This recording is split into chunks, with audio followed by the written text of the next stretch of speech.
இன்றைக்கு பேரறிஞர் பெருந்தகை அண்ணா ஆரம்பித்த திமுகவில் தாய் கழகமான திமுகவில் மகிழ்ச்சியோடு என்னை இணைத்துக் கொண்டிருக்கிறேன். என்னை இணைத்துக் கொண்டிருக்கின்ற திராவிட முன்னேற்ற கழகத்தினுடைய தலைவர் மாண்புமிகு தமிழ்நாடு முதலமைச்சர் தளபதி அவர்களுக்கு என்னுடைய முதல் நன்றியும் வணக்கத்தையும் இந்த நல்ல நேரத்திலே தெரிவித்துக் கொள்ள கடமைப்பட்டிருக்கிறேன். இன்றைக்கு அரசியலில்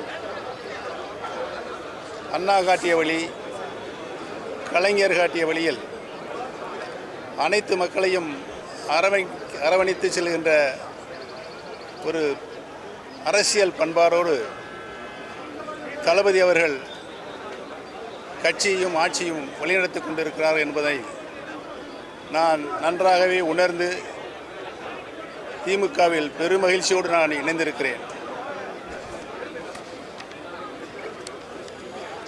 அரசியலில் இன்றைக்கு ஒரு சர்வாதிகாரியாக ஆணவ போக்கோடு நடந்து கொள்கின்ற எடப்பாடி எந்த காலத்திலும் இனி அரசியலில் வெற்றி பெற முடியாத ஒரு சூழ்நிலையை அண்ணா திமுகவுக்கு உருவாக்கியிருக்கிறார்.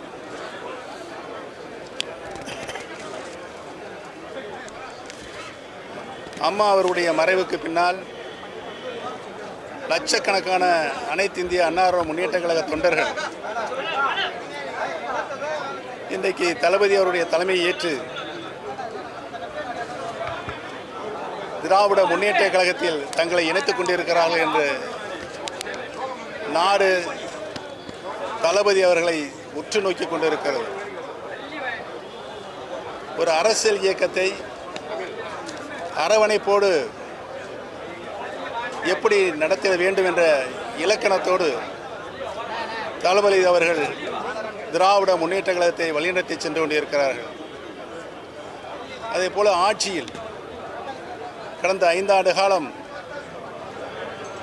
முதலமைச்சராக பொறுப்பேற்று அனைத்து நிலைகளிலும் அனைத்து துறைகளிலும் நின்று ஒரு சிறப்பான ஆட்சியை நாட்டு மக்களுக்கு அர்ப்பணிக்கிற நோக்கத்தோடு தளபதி அவர்கள் ஒரு நல்ல ஆட்சியை, சிறந்த ஆட்சியை, சீர்மிகு ஆட்சியை தமிழக மக்களுக்கு தந்து கொண்டிருக்கிறார்கள் என்பது, பல்வேறு சாதனைகளை அவர்கள் புரிந்து கொண்டிருக்கிறார்கள் என்பதை நாடு உன்னிப்பாக கவனித்துக் கொண்டிருக்கிறது.